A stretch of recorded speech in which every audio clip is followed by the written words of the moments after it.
All right, if I could get everybody to get a seat. Give me a little more. Get a seat. Get where you can see what's going on. Try to chew with your mouth closed if you're still eating, because I'm up here looking at you. We want to welcome you to the 50-year, and I'm not really sure how to say this. I don't know if you celebrate somebody leaving or if you mourn them leaving or if you're glad they're leaving, you just don't want to tell them that or whatever, but we're going to do it. 50 years. Now, key to this is we have a pretty good itinerary here. We discussed this, and we didn't want to make this open mic night because we knew if we went open mic night that we would probably have to walk right from here to the service at 11 o'clock tomorrow morning. So we decided to stick with it. So we got a decent representation here of our church and people that are going to speak and some singers, and I think it's going to be a good time. Now, the one mistake they did make is they gave me a mic. And I'm going to tell you now, for 46 years, I've watched what I've said in meetings and in church and stuff because I would get a cross eye from the guy up front. Those days are over.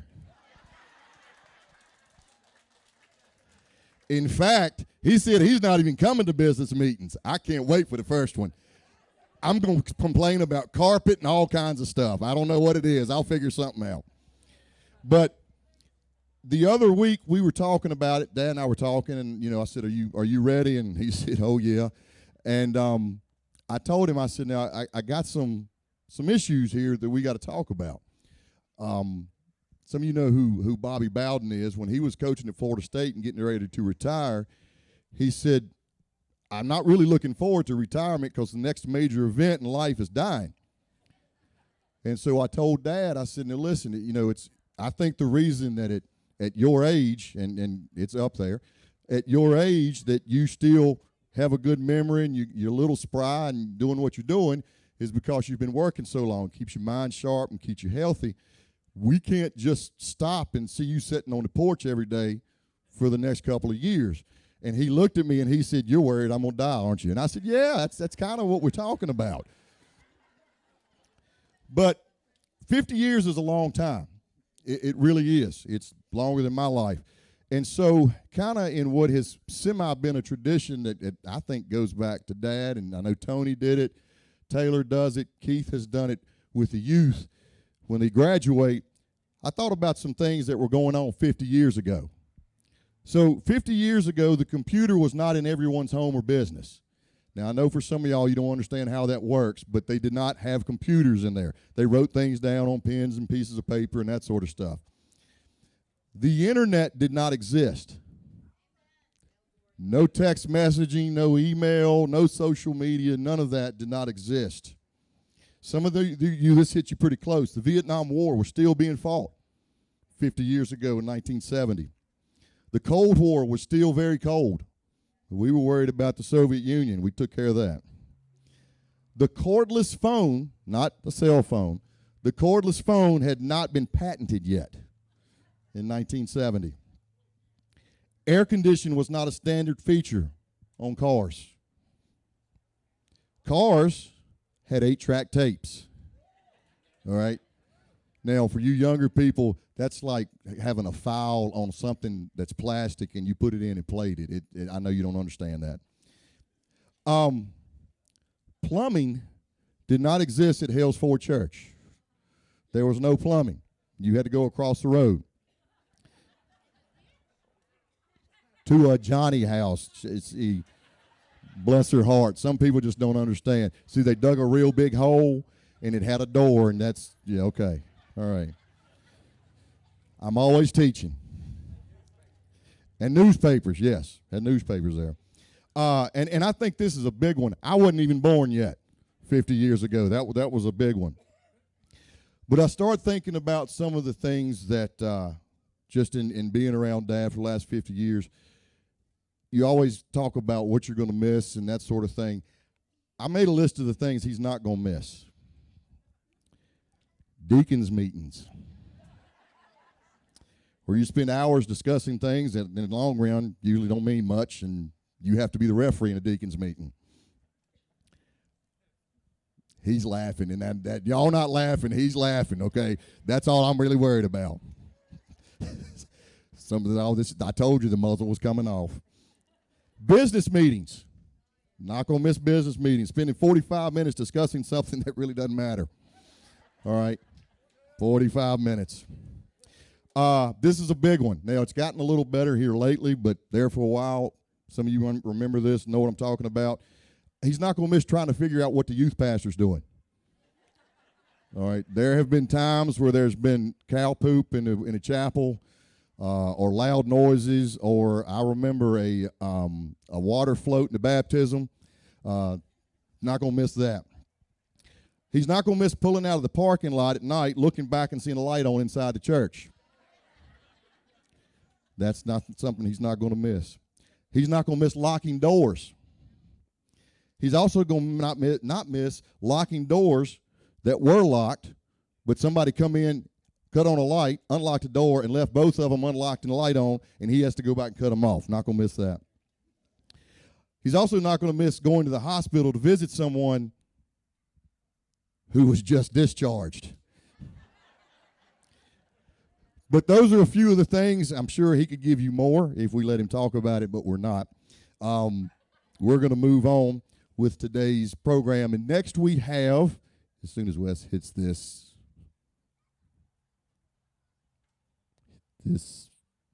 I'm all for you, Wes. Hit the arrow.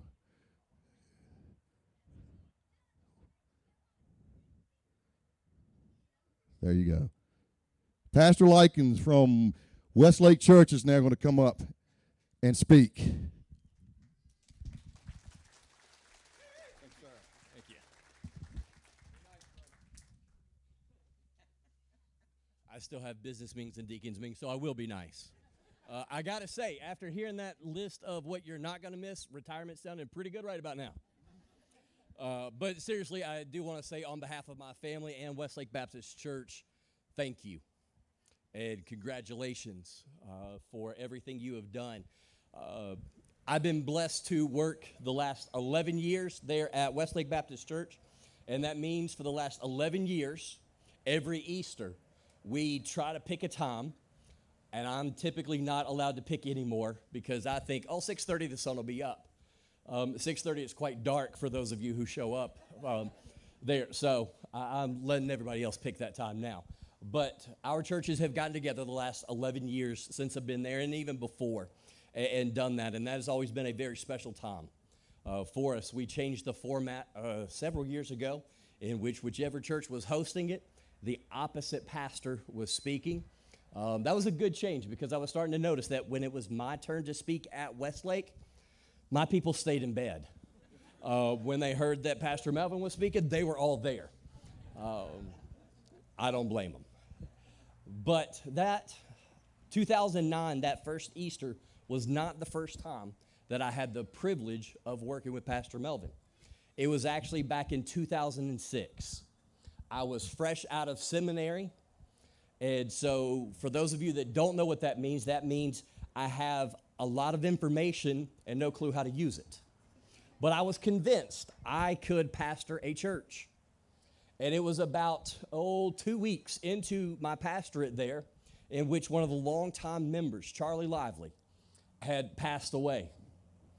That was a whole new experience for me. And so trying to learn how to love a family through it, how to put a funeral message together and all of this. And I was a part of that funeral with Pastor Melvin. And I remember he had never met me. We didn't know each other. But the one thing I remember from you, brother, is how encouraging you were. And that is something that means the world, not only to pastors, but people. You don't survive ministry for 50 years in one place and not love people. And that is something that is desperately, desperately needed, not only in our churches, but in our nation. And so I want to say thank you for your love for Jesus. I want to say thank you for your love for the church and how you have served her so very, very well. For the last 50 years, this community has been blessed to know that if anything was going on, There was a pastor who knew the community, who knew the people, who knew that he loved them and would pray for them. And this is a testimony to you. It is a testimony to your church because you have a terrific reputation in this community of being a church that loves people and loves Jesus. And I am a big believer in that every church takes on the personality of their pastor. And so, thank you. And I know the difficulties that ministry can bring. And so to survive 50 years, I have no doubt that you have had an incredible helper right beside you.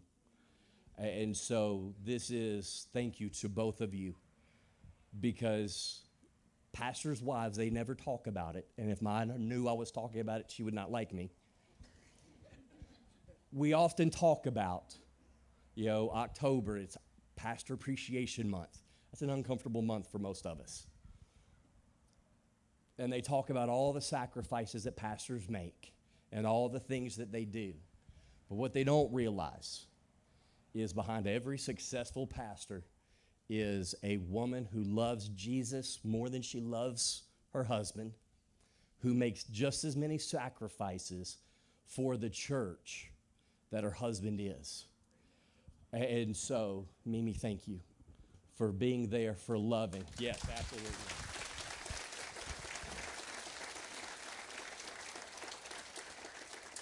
And so while I'm excited for both of you and just excited I've been able to get to serve alongside of you, I'm going to be honest, I'm going to miss you come this Easter, but Westlake Baptist Church is always open to you.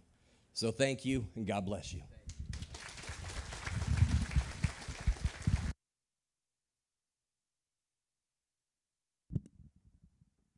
All right, this time we've got a special treat. I'm going to ask all the kids, you know who you are, get on up here, and we are going to sing a song for Pastor Melvin.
At this time, we have another special speaker. Tony Gray is going to come here from Vitalized Church, as he was our youth pastor for 10 years here, and so we thought it would be good that he would come and share a few words.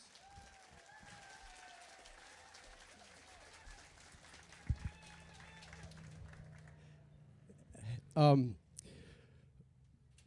was the cow poop guy that Brandon talked about, and so almost lost my job for that. But I was blessed to be here for almost 10 years, able to minister to lots of students in this area. I remember the first day I came in 2001, and I remember the first day I came to worship here. The church does what most churches do. They have somebody come in and do a trial sermon and decide whether they like them or not and vote on them. And so I was coming for my trial sermon and had my wife and children, and we'd gotten out of the car. And I'm not sure if I've ever shared this story with any of you guys, but we'd gotten out of the car and we were making our way into the church. And there was a sweet elderly couple that were getting out of their car as we were coming in. I think they'd parked in the handicapped, and so we were passing them. And I guess they looked at us and thought we were visitors because they'd never seen us before, and I guess in reality we were visitors. And I'm not going to mention who the sweet elderly couple was, but they stopped us and said, "Is this your first time here?" And I said, "Well, yes, it is. It's his first time being here." And then they began bragging about Pastor Melvin and told me how great their pastor was and how much I would enjoy it, except we got some guest speaker speaking today. It probably won't be that good. But if y'all will come back next week, y'all can hear Pastor Melvin. Make sure you come back. So, and they were right. They do have one of the best pastors in the world, and Melvin has been a blessing to me. I learned some new things even that Sunday after Melvin had done a few things. He had the same experience that almost everybody who visits Hellsford for the first time have. When Melvin says, "Mama, would you come and lead him in a song?" And everybody goes, "That can't be his mama. There is no way." And so we figured that out pretty quickly and got beyond that.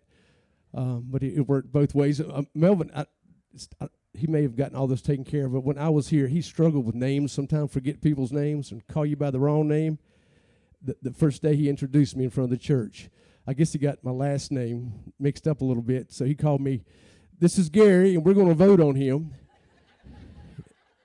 And Mimi said, "Daddy, his name was Tony." And they have always been a blessing to me, and I love to look up to them.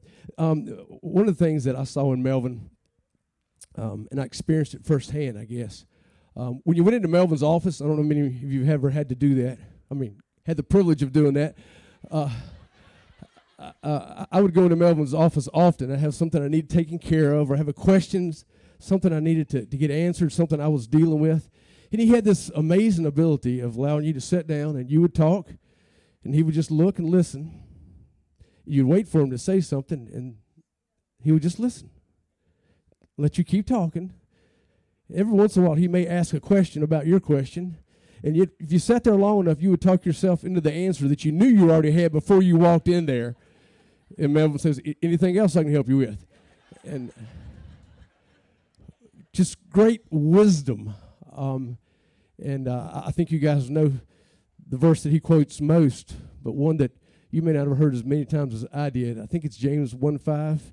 "He who lacks wisdom, ask of God, who gives liberally." I'm not sure which translation, but I heard Melvin quote that so many times. And I believe Melvin asked for wisdom regularly because he certainly had it. And the other thing that I saw in Melvin, I was able to learn how to be a better pastor, learn to be a little more patient with people. I still haven't got that all figured out. But learn to be a little more patient with people. And as Justin shared earlier, have a great love for people. If anything, I wish I could take away and continue the rest of my life in my pastoring is the love that Pastor Melvin has for people. He loves everybody. He doesn't want to see anybody hurt, wants to minister to and care for anybody any way he can. And that's what makes him do what he's done for this many years. And I didn't think he would ever slow down. So God will allow him to slow down a little bit maybe. I'm not sure if that's true or not. He's going to try to anyways. The other thing that I was blessed with, knowing Mimi, and I didn't never know her as Mama. I wouldn't call her that. But Mimi would often pull me aside, and I don't know if she does this with anybody else, but she would get close to me when she wanted to talk to me and tell me something, and she would usually grab my shirt sleeve and hold on to me while she told me something. She'd get real close, and it was almost like she was whispering, and she'd tell me how something was, and just let me know that's how it is. And I always agreed with whatever she told me. One day she grabbed me by the sleeve, and she said, "Tony, are you afraid of me?" I said, "Yes, ma'am." Yes, ma'am. It's almost like a parent. You love them, and you have lots of respect, and it looks like fear sometimes. Y'all have been a blessing. Do y'all still eat Klondike bars? Okay, now back when I was here, Melvin shared a lot of Klondike bars with Mimi on the front porch, and I'm not exactly sure how that got started, but again, that's one way that I could see in them the kind of love that I wanted to have for my wife, the kind of relationship I wanted to have, that they were always together, always giving. And I think most of the time when Melvin shared a Klondike bar, it was because of something else that had happened before the Klondike bar. It wasn't always good, and that's how he made things work. And I want to be that way with my wife, too. There's going to be times when, I know it's hard to believe, but there's going to be times when I make mistakes, and I want to take care of that and show love always. Melvin, thank you for allowing me to serve underneath you and learn from you. I'm going to continue learning. And thank you, Mimi, for keeping me straight. Melvin is not the tallest person in the world. As far as stature goes, I couldn't believe the year that we talked him into playing Zacchaeus, and he said yes. And we gave him all of his lines, told him exactly what he was supposed to say, and then he said whatever he wanted to say. It didn't matter what you told him Zacchaeus was supposed to say. He was going to have his parts and doing his way, and he did, and what a blessing. And that's been a blessing again to me, too. Melvin said you're short. Oh, maybe I shouldn't say that. But for me, you're one of the tallest people in the world. And I've been looking up to you since the first day I met both of you, and you've been a blessing to me. So thank you very much. And God bless you.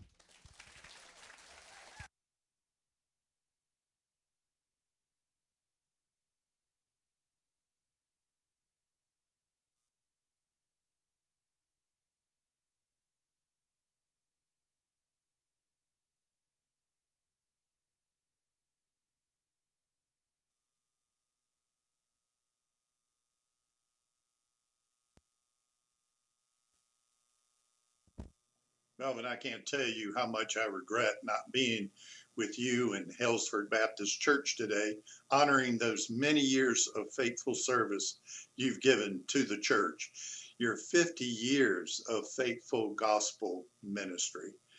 Though I can't be there, I am grateful for this opportunity to send the video and say on behalf of the BGAV, on behalf of myself, alongside Hellsford Baptist Church, and I think even on behalf of the Lord, say to you, well done, good and faithful servant. I cannot tell you how much our friendship has meant through these many, many years to me. I recall so many conversations sitting at restaurants.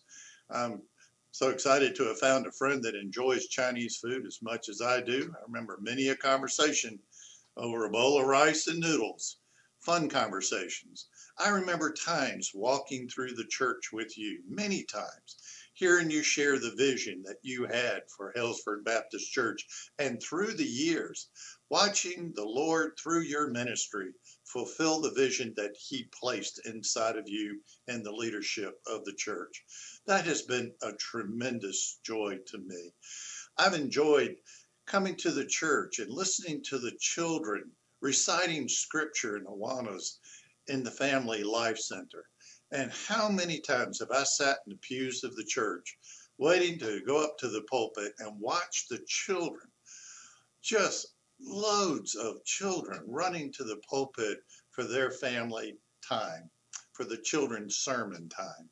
That always amazed me. The platform was always full of children, which told me how much you have reached out to young families in the Wirtz area and how much you've reached out to those in the Smith Mountain Lake area.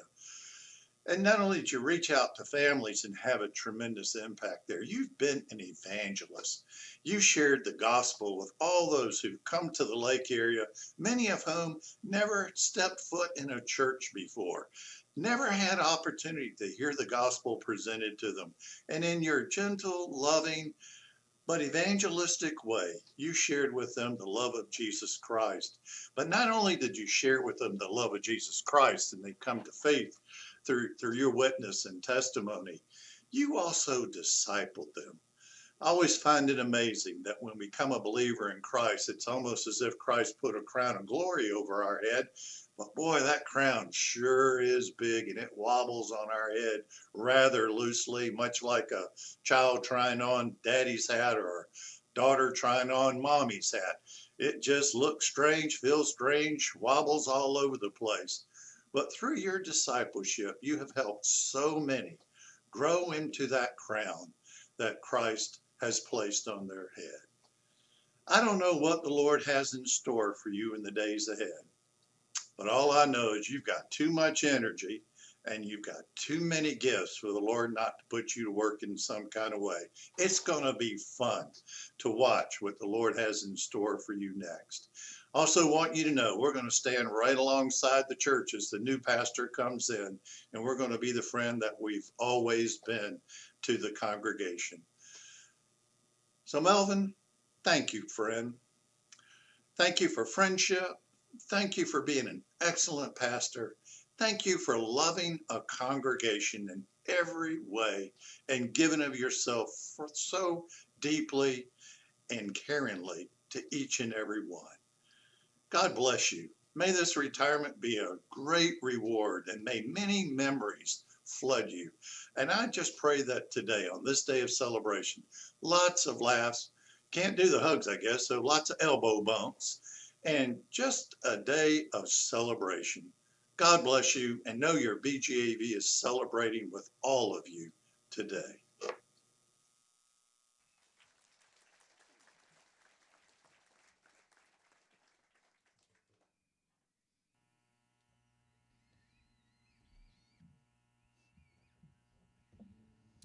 All right. We're going to sing you a song. It's called The Blessing today. And we were asked to play a few songs, and it's hard to sing a song or to pick a song that fits someone like Melvin and Mimi. And this song is just a prayer. It's a prayer over your family and a blessing over you guys.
All right, at this time we have a few special thank yous, and so I think who we got up first?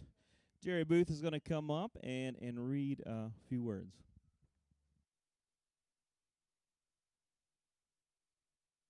I like what Brandon said about the business meetings. He started early on the business meetings. But before I tell you what happened at the business meeting, the last one we had, I'd like to share a little story with you about Pastor Melvin when on one of the trips down to Pearlington that we went on, and he got to participate with us too. And I see it didn't make the screen show here this afternoon because it was a very nondescript little old bush about this tall, and it was an orange tree. It was in the neighbor's yard of the house we were working on. The little orange tree, Melvin's grinning, the little orange tree probably had maybe 5 or 6 oranges on it at the time. And I think some of the people that went with us was John Howard, Marie DeLong, Newton, and John Balow, Newton Hodges, my name, Nathan Thurman. Nathan Thurman was with us. I think Gary and Mark Robertson was with us. And if I forgot to call your name, I'm sorry. But, I'm getting that age. But anyway, Melvin, after we saw in the little house that we were working on that there was an orange tree over there, and he noticed several of our members kept admiring this little orange tree. And Melvin, being the pastor that he is, he instructed us that those oranges belong to the neighbor, not to any of us Virginians. So lo and behold, this house was being built, and we were coming in and picking up where somebody else had left off. Nathan Thurman and crew had put a deck on that day. That very day, that when we got there that morning, there wasn't a deck. So later in the afternoon, when they got the deck they was finishing up, they hadn't put the railings up, but they had the floor down pretty well. And Melvin comes out of the back of the house there, comes out those sliding patio doors and walks out on that deck. Guess what he saw? He saw 2 members standing back there and behind that deck with oranges in their hand. Have you ever seen Melvin with a loss of words? Melvin didn't have any words that day. He didn't know what to say or what to do. But he didn't know that we'd sent Marie and Sue when they went to get supplies to buy a bag of oranges.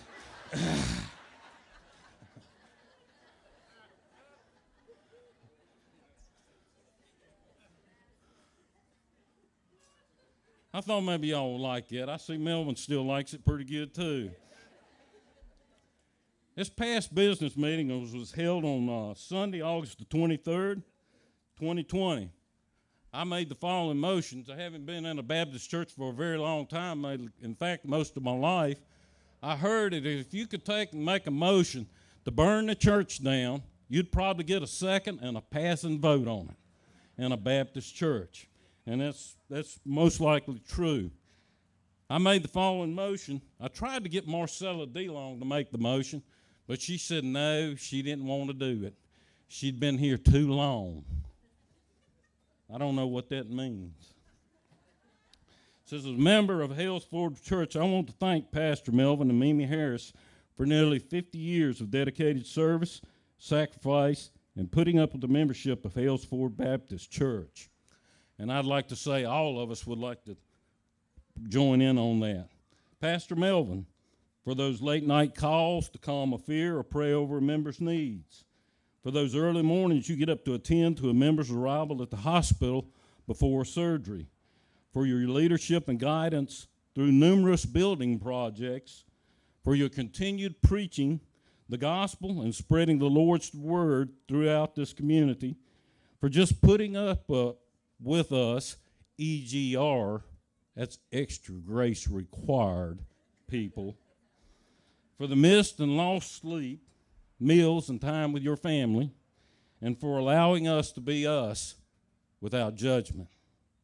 We thank you.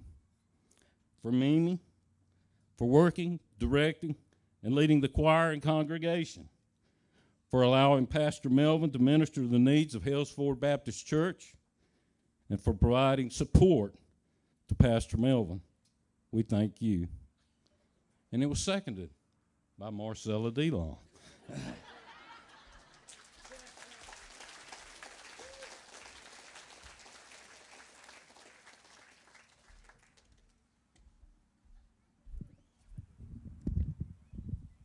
I'm kind of short, so I'm going to have to hold it in my hand. This has, Melvin, you're going to left out on this one. All this is for Mimi. Mimi, she's got to go to a birthday party, so this is from your sunshine class. I know we haven't been together for 7 months, but this is from your sunshine class, and we'd like to present this to you.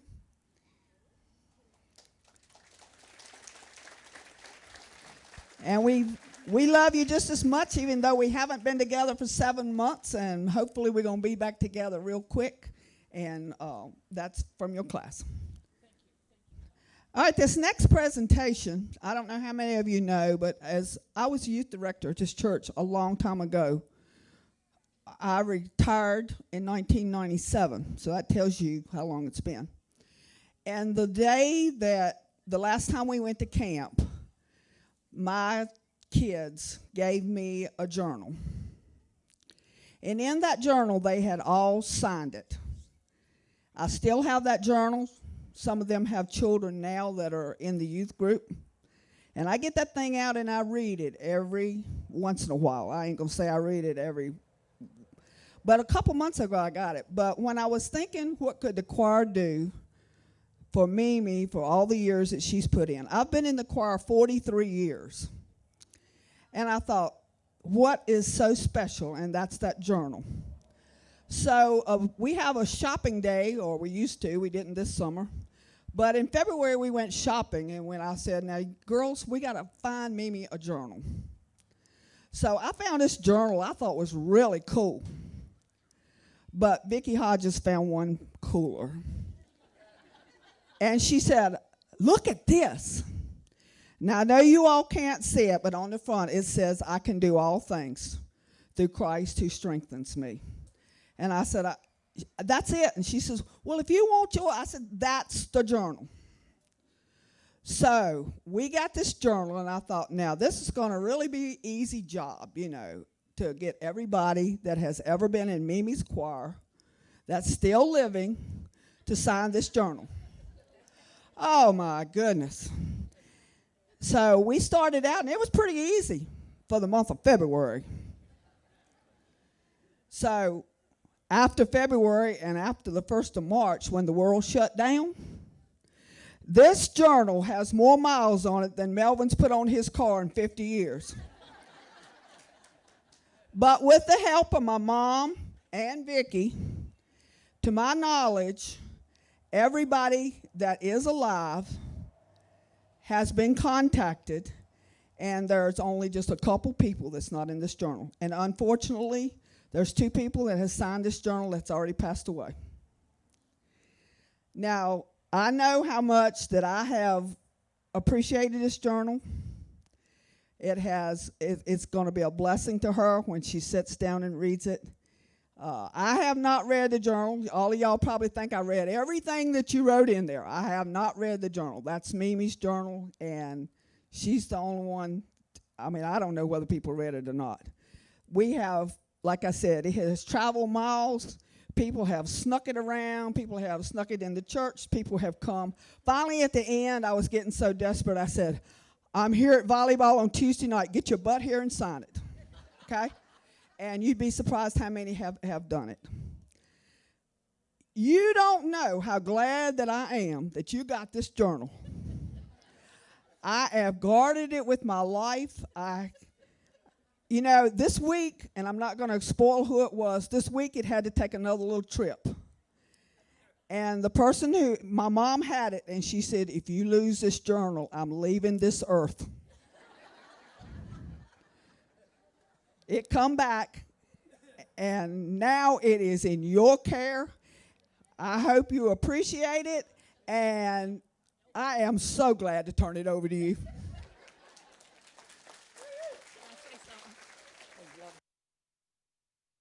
Yeah.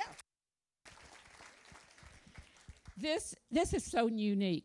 I am a journal person. I don't think Daddy even knows this.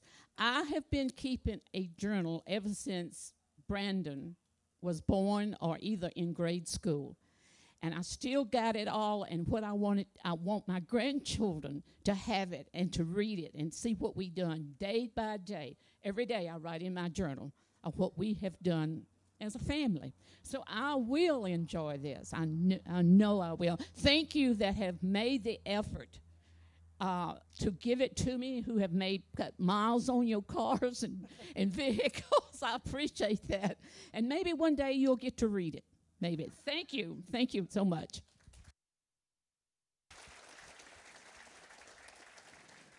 I have had the honor to be in Mimi's choir for 43 years. And so, you know, it really was a blessing. It was a chore, but it's a chore that's been accomplished now. So I hope she really enjoys it. And like I said, some of the pages that are in it are glued because they were mailed to us. You know, so as far as we know, that I know, I've had people to help me sit down and, did you remember so-and-so? Do you remember so-and-so? So that's some of the pages, you know, have really traveled a miles. So God bless you.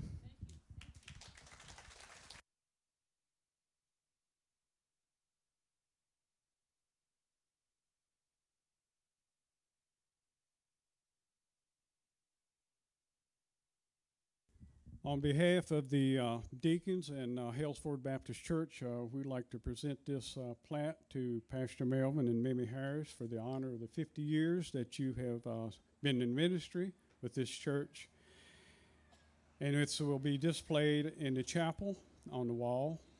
And it reads, Harris Chapel, in honor of Pastor Melvin and Mimi Harris and their 50 years of ministry. I can do all things through Christ who strengthens me. Thank you for your faithfulness, service of your flock. Thank you so much, and we love you.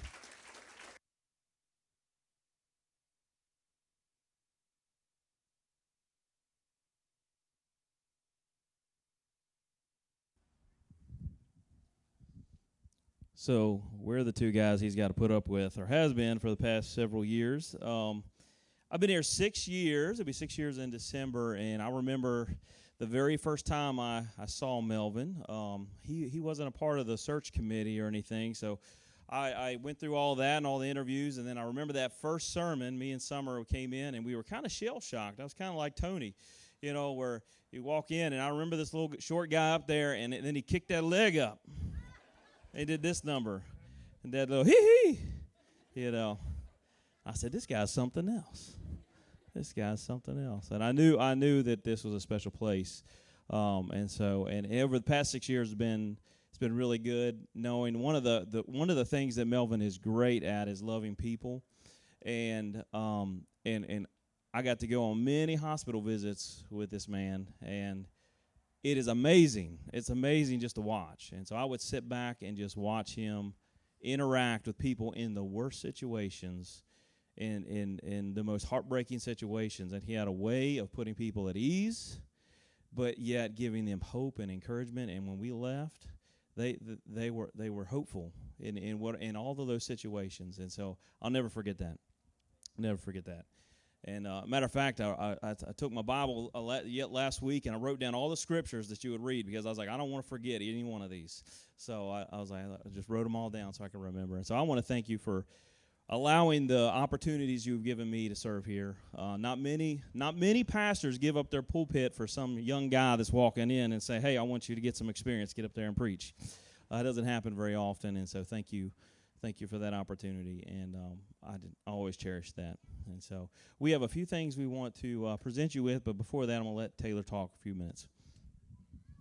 Hello. I'm Taylor. I'm the youth pastor here. I've been the youth pastor here. Oh, here we go. Y'all hear me now? There we go.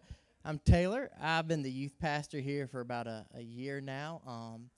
The day I was born, Pastor Melvin was there.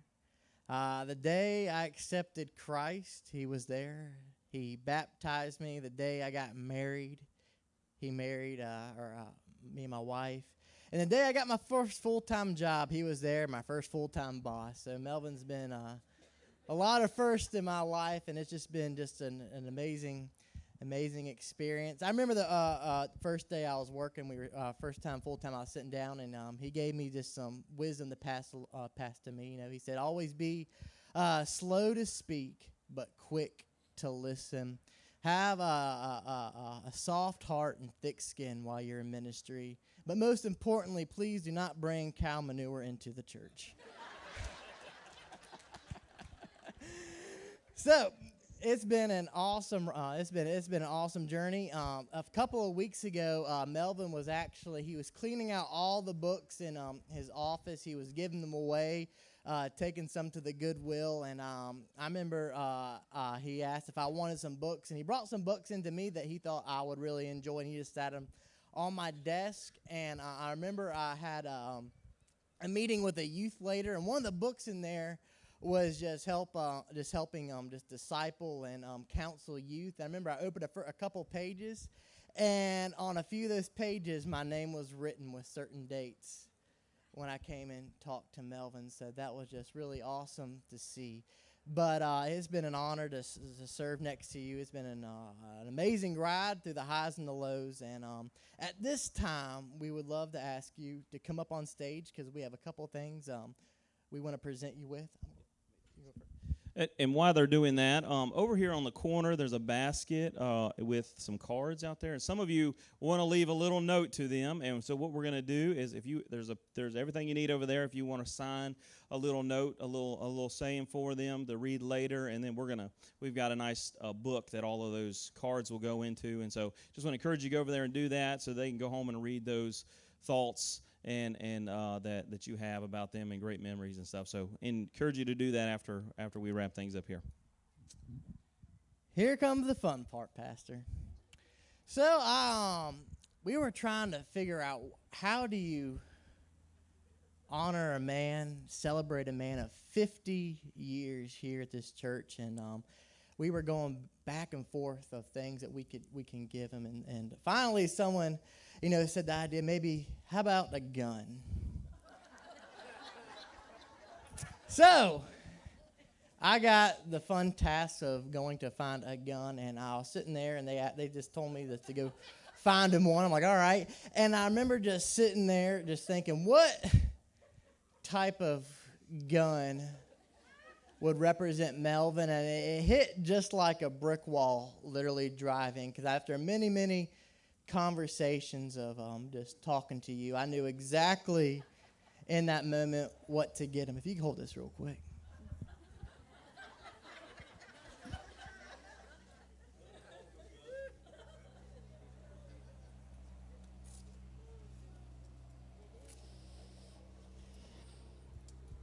If you didn't know, Melvin served our military in the National Guard. And for many, many years, he always talked about owning his service weapon again, because it was one of the most amazing guns he's ever shot. And he actually had been to gun shops just to look at it time and time again. So Melvin, on behalf of the church and your service to your country and to service of your church, we'd like to present you with your own M14 military-issued rifle.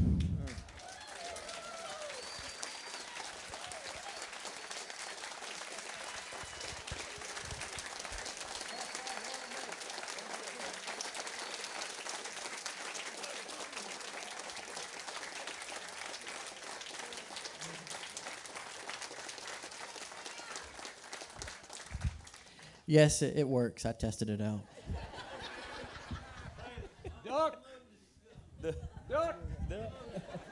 It's not loaded. It's not loaded.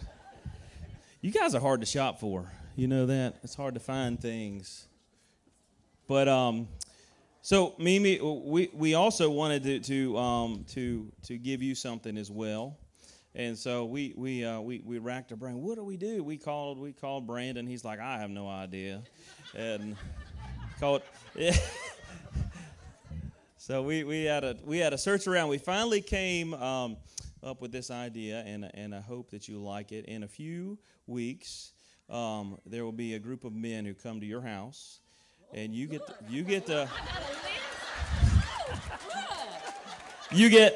turn around. And we're gonna build that at your house. You get to pick the spot. Do we get a furniture too? There's a we're gonna put a swing in there for you. It's gonna come with it, and so y'all can sit on count the planes and eat your Klondike bars under your new gazebo, and so that's for you, and so that's thank you for your service. Thank you.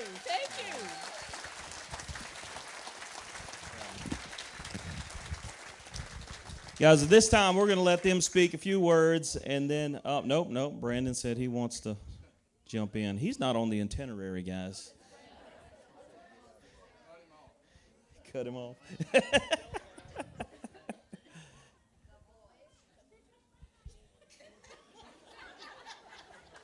Well, after he's done, then we're going to have a few words from Melvin and Mimi, and then we'll dismiss.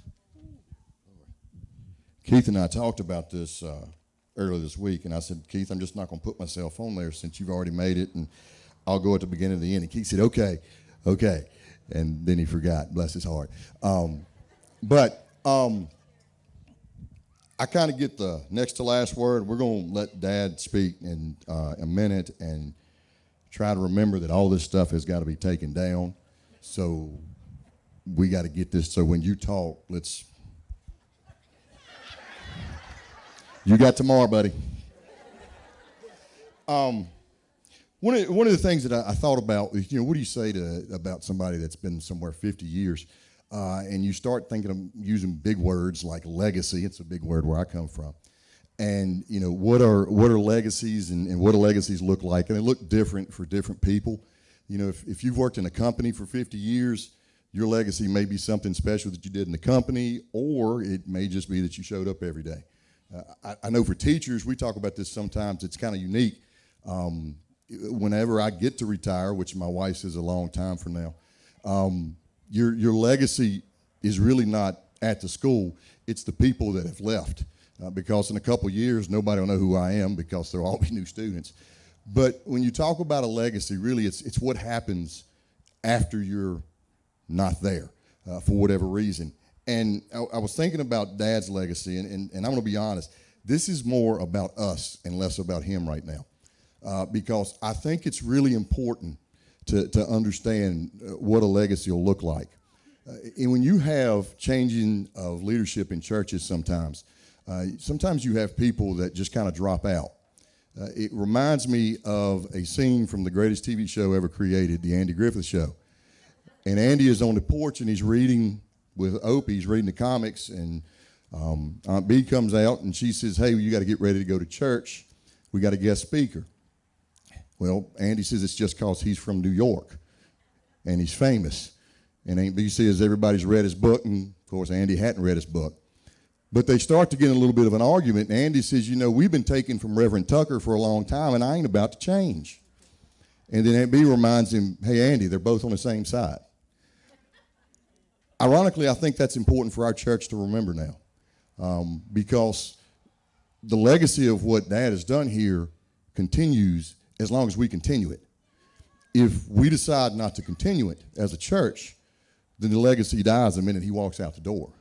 So we don't need to be a church that sits there and goes, well, Melvin's not there anymore, I'm not going. We need to be a church there that says, well, Craig's there now, well, Keith is there, well, Taylor's there, and get behind them and support them and do the things that we need to do.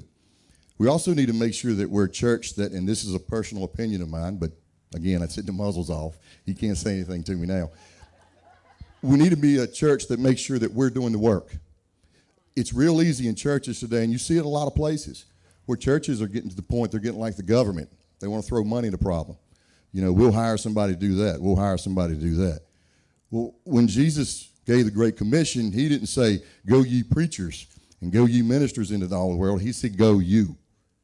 There's no any type of name after that. And I'm a you and you're a you. We're all yous.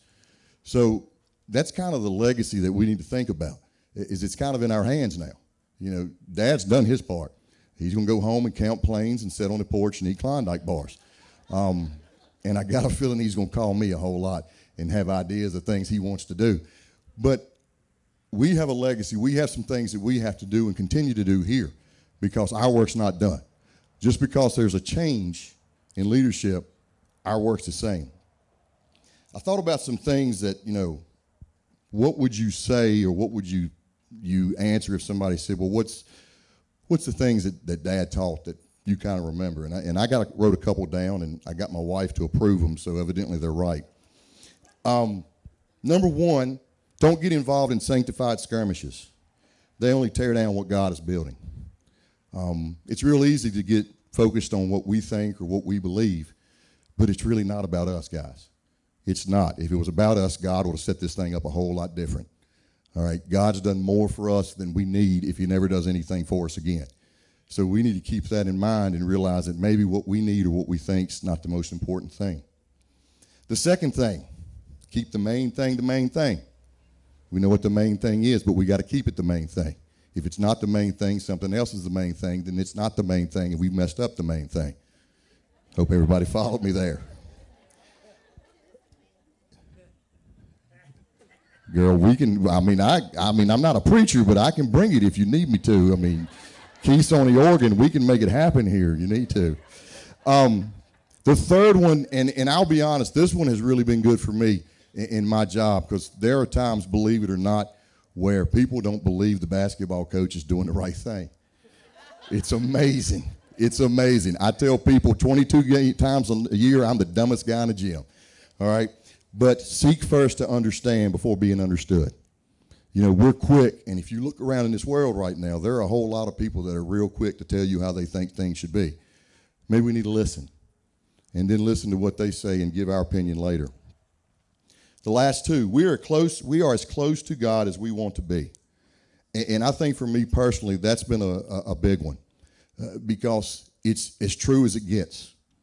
If you want to be close to God, you're going to be. If you don't, you're not. And it's real easy sometimes to point the finger at everything else, and let's admit it, all of us have done it. It's the world, it's this, it's my job, it's all these other things going on. No, it's not. It's my fault. It's my fault. God's not letting us down.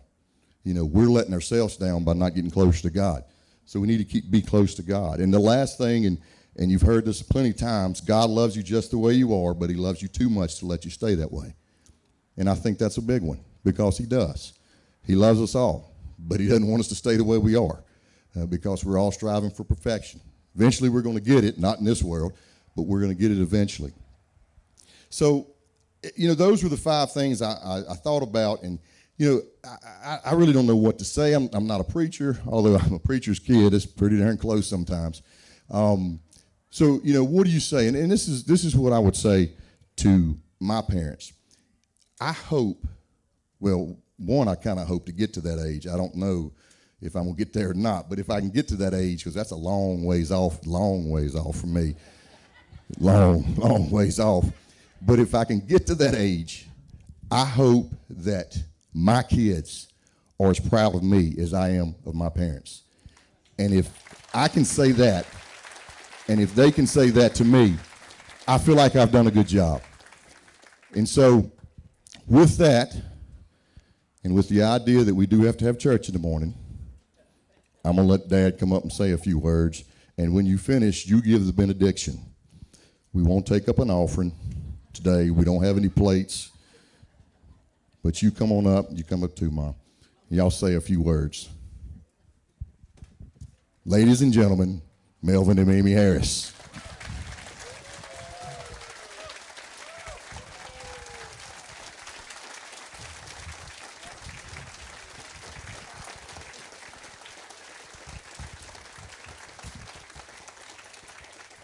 All right, I've always heard, and that should have been on that list, if you want to be appreciated, shut up.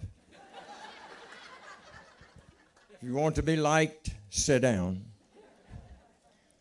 If you want to be written down in history, get out. I don't know whether that'll go in the book or not. But let me just remind you of something. Whether the weather be cold or whether the weather be hot, whether the weather be rain or whether the weather be not, whatever the weather, we'll weather the weather, whether we like it or not.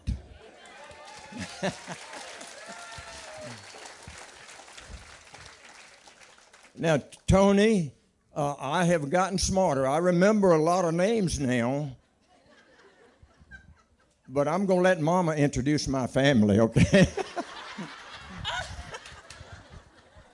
You guys stand. Okay, we got Vivian and her husband, Carl.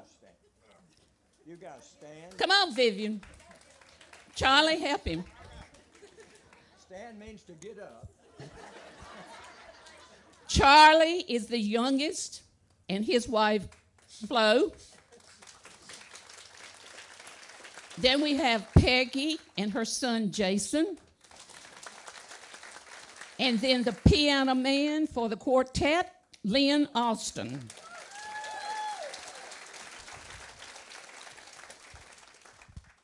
Now you go ahead. You go ahead. Where am I?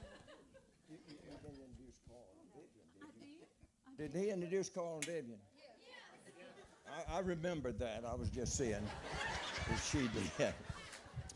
But no, thank you guys for coming. You are very special, and you are the church. You are Hillsford Church, not Mom and me. We have been blessed to have been a part of this church all of these years, and we're going to still keep coming. It's our church, our church of worship, our church of choice. So we're going to still be coming. So this is not goodbye. This is just let's get on to the next phase of our life. Craig Polston, I talked to him last Wednesday night. He's ready to come, and you guys have been fixing up for him. I've had some things down at the trailer that was broken for 2.5 years, and these Tuesday guys have worked 5 days a week overtime getting it ready for Polston to come and take over. God bless you. Thanks for coming. Father, thank you again for our time together today. Thank you for the privilege to be Mom's husband, and she, my wife, and Brandon, our son, and all of the friends that sits around us, my brothers and sisters and their spouses. Thank you, Father, for the life that you have allowed Mom and me to have together. In Jesus' name I pray, and all of God's people said, amen. All right, have a good evening. 9 o'clock tomorrow morning outside, 11 o'clock inside.